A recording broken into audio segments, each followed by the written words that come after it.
Say, kids, what time is it? It's kind of like watching TV, but, in your car. 104.7 The Cave, Mike the Intern, There Jay he goes. Stevens. It's Dark Side of the Stream, episode 173 this week was my pick, a documentary on Netflix called The Greatest Night in Pop History. And it tells the story of when a bunch of A-list celebrities got together to record a song to benefit the famine going on in Ethiopia. We are the world. We are the children. USA, Africa. Did you have this cassette single or 45 No, LP? I don't think so, but I was very familiar with the song. You didn't jam this song. No, they kind of while you were out skateboarding. They didn't have much of my people in this one. What are you talking about, dude? They didn't have much of my Steve people. Perry was in there. Steve Perry, yeah, that's the boss was in there. Still, that's not even my people. Huey No, Lewis isn't your people. no, Stevie no. Wonder's not your people. My people did retaliate with their own version, but this Which came later. was? "We Are Stars." Remember that? The heavy No, metal guys yeah. got together and did theirs because they were all omitted from this one. So Well, it was kind of the brainchild of Michael Jackson, but really more than anyone, the guy who really put this Bob thing. Geldof, right? Well, and then Quincy, Quincy Jones. Well, okay, it starts with the fact that Quincy Jones and his good friend Lionel Richie have a conversation about how there is really no kind of force that's helping what was going on in Africa. There was a huge famine in Ethiopia. People were dying. Now, Bob Geldof, who was an activist, also a musician, and who also was the actor who played Pink in the Wall film, had been on the front line. He knew exactly what was going on in Ethiopia. So he gets with Quincy. He's like, hey, man, we need to do something. Quincy then gets a hold of Lionel. Lionel's like, all right, let's do this thing. First guy he actually tried to get a hold of was Stevie Wonder. Yeah. Stevie He just couldn't get a hold of him. cool. Steven's I'll get back to you. I'm busy. I got something going on, which we'll get to that stuff down the road. But so he tries to get a hold of Stevie, can't get a hold of him. Eventually he's like, you know what? I'm good friends with Michael. Michael's on the top of the world. I'm gonna get a hold of him. Michael's like, I'd love to. Yeah. The story about how there's they children. wrote, I'd love to help. Dude, that's the one problem I have. Of what you think It's the about one Michael. problem I have with Michael, Oh, I man. do. Trust me. It breaks my heart that I can't put on Thriller and all that stuff because I grew up. He was my everything when I was a small child. But anyway, that's a whole nother story. We got to separate in this sense. We got to just talk about the artist here, and we could, we've done that, the other stuff before. But to that point, Michael was on, man. Like this song, you hear the process from Lionel, how this guy did stuff. It wasn't like, here's a chart, here are the chords, or here's a melody, here's a line. He would take a chord progression, and Lionel's got the tape of him just like doing like layers of humming, and just humming and mumbling words. Yeah, but that's how you write songs, man. That's how some people do. But that's the process in which they did very this cool. one Very cool. was really cool to hear. Yeah. So they kind of start working on something. And they're all real busy. And the story tells like Michael's like, "Hey, meet my monkey Bubbles," and Lionel's like, "I'm not messing with no monkey, man." And the birds, and then he birds hears like fighting all with the dog in the other like room. all this barking. Then a snake rolls up. It's like, he hears like this dog barking, and I he's would have like, been out, man. He's like, "What's that?" And he's like, "Oh, it's my bird fighting with the dog." Yeah, because and the he's bird like, can "What the talk and hell?" the dog can't. And then all of a sudden he sees the records on the wall moving. And he's like, "Hey, what's that?" And he goes, "My snake." Yeah. And he had lost the snake. And he's like, he heard you singing. He wants to come say hi to you. Lionel's like, "Get that thing out of here, What man." the hell? Yeah, Michael was a bro? weird cat, dude. Very weird. A lot of trauma in that guy's head. But yeah, that whole situation by itself, like how they wrote that song, could have been a documentary. Yeah, it was funny. It was very funny. Well, that was just a start because they didn't really come up with anything concrete. They kind of did, but not really. But then, they would continue on doing a bunch of other things. The idea was that they were going to do this right after the American Music Awards would be hosted because they would have a bunch of stars already in LA. The idea is they could just immediately drive them to A&M Studios where they would record this, and then they could go on their way. And they kept it secret. That was the best part. That was another they thing. Kept it super top secret. They kept it secret, and they got a lot of really big names, and we will talk about that process next Dark Side of the Stream on 104.7 The Cave. 104.7 The Cave, Mike the Intern, Jay Stevens back in the studio, Dark Side of the Stream, discussing the greatest night in pop history. So Lionel did a great job of kind of laying down how this thing came to fruition. Michael and him had gotten together. They'd start writing the kind of the way this song would go. And then they kind of set it off to the side because Lionel actually had to host the American Music Awards, perform twice in it. He ended up winning a bunch of awards. And didn't he have a show like that day earlier or something, or the day before no, or that something? was the boss. So like they talked about getting all these people involved, and the boss was one. He had actually ended his tour the night before somewhere else, and his manager John Landau said, "Man, he does not do anything the day after a show." Especially after a tour. I get it. And that year, he had been busting his butt. And he was probably putting on 4 or 5 hour shows, dude, all day. And then that guy works his ass off. Anyway, he tells him who's going to be there, and he's like, "I'll do it." Yeah. So he gets on a plane and flies out to LA. And amazing that they got him in the documentary too. Like, because you didn't get everybody in this documentary. There was a long list of people who have passed since then, but we'll get to that in a second. But so the boss was there. From that, a lot of these people that were at the American Music Awards, they do their thing, they watch the show, and they immediately get in a vehicle and they go. Some of the surprises, I did not know that Dan Aykroyd was involved in this. Yeah, me neither. And I didn't know that Huey Lewis had such a big role. Huey Lewis was the man in this one, dude. Huey Lewis is the man. He was the man before this. And he's still the man, dude. And we'll talk about him in a second because he's like, what am I doing here with all these guys? That's the Prince story.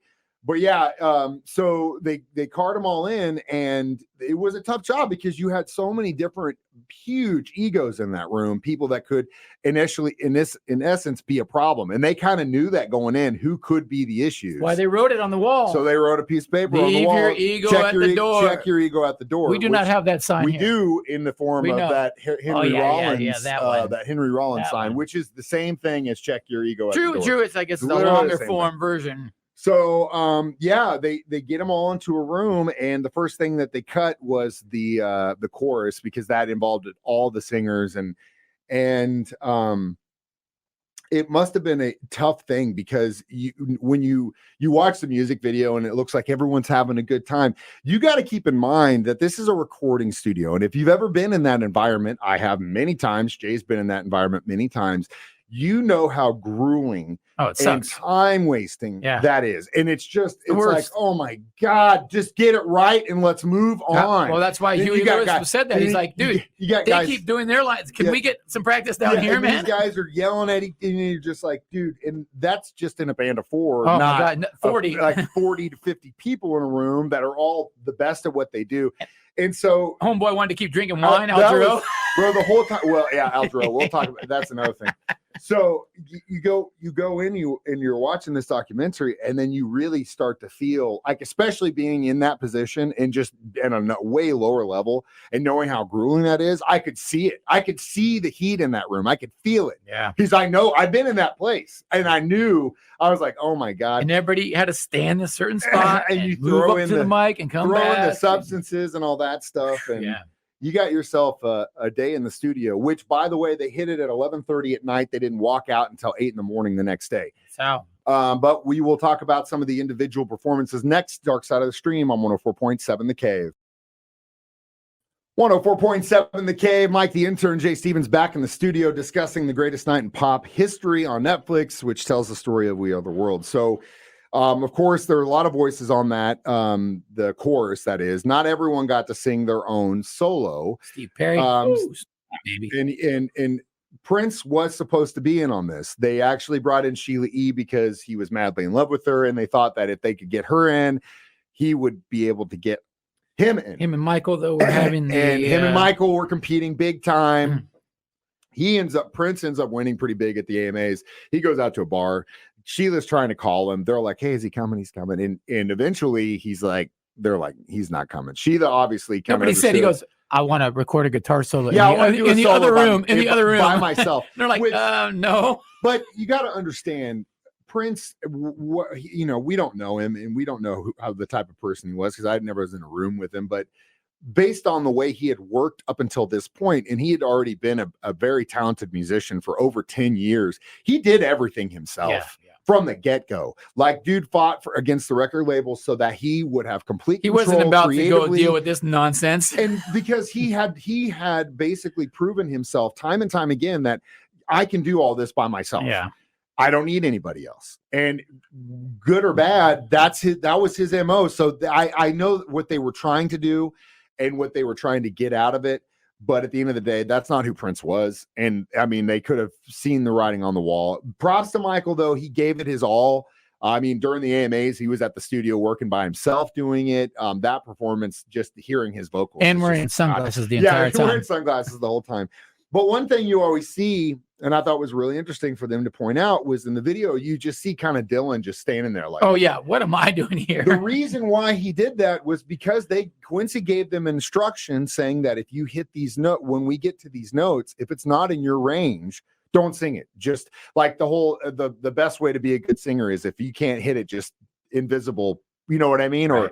Or hey, living on a prayer, you sing it, crowd. So that's what he did. He just that's why he looks that way. Because I thought he was just in a bad mood, but it's not. He literally is like, what am I doing here? And can we just mention Waylon Jennings walking out because there's going to be Ethiopian singers? Yeah, well, no, because they can't get a hold of Stevie to write this song. But they end up getting him involved because he wanted to be there. Well, he rolled up thinking he was okay. I'm ready to write the song. They go, we already wrote the song, bro. In the middle of them recording it, he wants to throw in Swahili as a way to say like we are the world and we're communicating like they do. But then eventually someone goes, hey man, they don't actually speak Swahili in Ethiopia. It's like Arabic or something. Like it's not. Well, and as soon as Waylon Jennings heard they were bringing in Swahili, he goes, no, I'm out of here. Waylon's like, I'm a country boy. Dipped out, I'm not singing Swahili. And he out of here. He left, dude. Which, I mean, he didn't have to stay in the studio till 8 in the morning, so props to him. Oh, dude. Either way, so that was one of the things. Back to Dylan. God love him. Like, he gave it the best he could. And Quincy, I thought, did a really good job of producing him and kind of, like, coaching him to where, like, I know this isn't your realm. You don't write pop songs, but we're going to get you in on this in the just way to you be do on it. Same thing with the boss, But really, the other cool thing was watching Huey Lewis, because the thing that he sang was supposed to be Prince's line, and then all of a sudden, like, I mean, he was at the top of the world, but he rocked it. He destroyed it, man. Yeah, he did a great job. He came off as the most likable character out of all of them. The sweetest thing I thought in the whole documentary was whenever they Donna Summer, her whole presence in there was so cool because did she walk up to Huey? I don't know who she walked up to initially. I think it was Huey, and I think it was Huey. It was either Huey or Steve Perry, one of those guys, and she hands him the music and says, I am a huge fan of yours. Will you sign this? Oh, and, yes, dude's like, yeah. Donna Summer. And then as soon as that happened, everyone just started passing their sheets. So they all have their own signed We Are the World. And, all the people and he said, when he said the thing about, hey, these guys keep rehearsing their lines, we got to get our lines rehearsed too. He said, Michael Jackson told him, that was a smart idea or something like that. And he goes, thanks, Mike. And he's like, bro, he was like the guy. But Huey was awesome dude. He had been a professional. I mean, he played in Thin Lizzy. He was a bar band singer, man. He was always just there for the party. They all were. And despite all, sometimes, like the Al Jarreau thing, like he was obviously tanked. They had to redo his lines multiple times because he was so drunk, like he could barely say it. But to his credit, he was the one that started singing Deo. For Harry Belafonte, who was in the group, and he's a legend, especially to all of them. But yeah, there were so many cool little stories that happened that you could tell, like, again, they're just like us. You know what I mean? Everyone's like, what it's like to meet these people. I'm like, dude, they're literally just like us. If at a certain point, the fame and money just makes them either be more of a cool person or more weird, of a jerk, or more weird. But they're just dudes and ladies just like us. The thing that broke my heart is where Donna was sitting there crying at the end, and they're like, what's wrong? And she's like, I just don't want it to be over. Yeah. That was such a cool thing. But it really was a really cool, like, microcosm of like all these musicians meeting the first day of school and how that would go in this. It's such a cool thing. It never happened again. It probably never will happen again. Somebody said something like, at one point they looked around and said, man, if a bomb went off in this room, John Denver would be back on the top of the charts. Yeah, right. Because it's true, especially at that point. Either way, we'll be back with our review. Dark Side of the Stream continues next on 104.7 The Cave.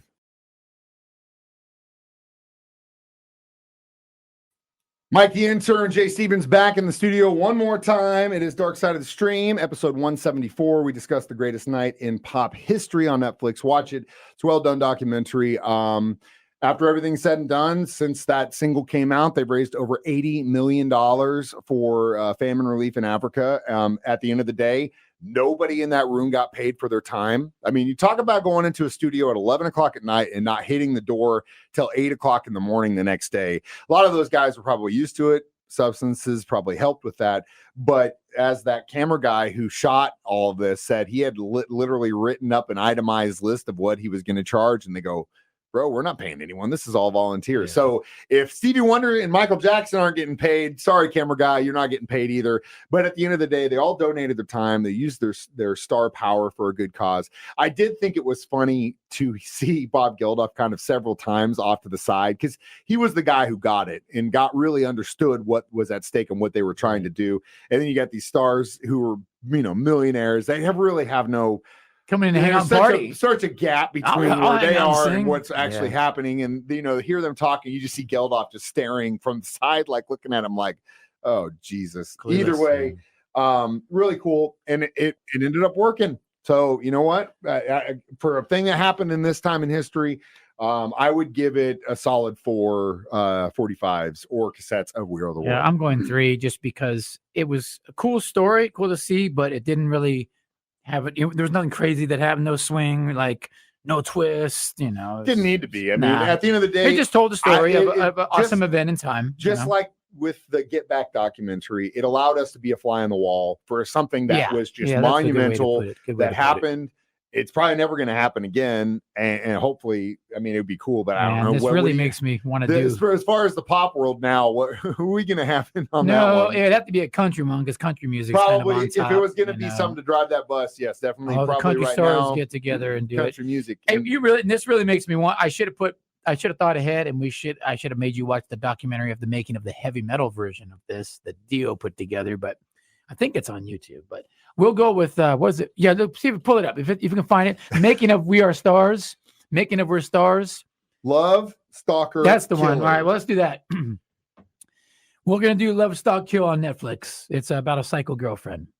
Maybe next week we'll revisit. Can't wait to ask Jay all those questions all over again. You can stream this live every Thursday on Facebook or YouTube. I had PTSD. 9 a.m. Listen to it during my show at the same time, or Jay's at 6 p.m. Or download these as a free podcast on our 104.7 The Cave app for free. Again, I'm Mike the Intern. That's Jay Stevens reminding you we watch documentaries, so you don't have to. It's Dark Side of the Stream on 104.7 The Cave.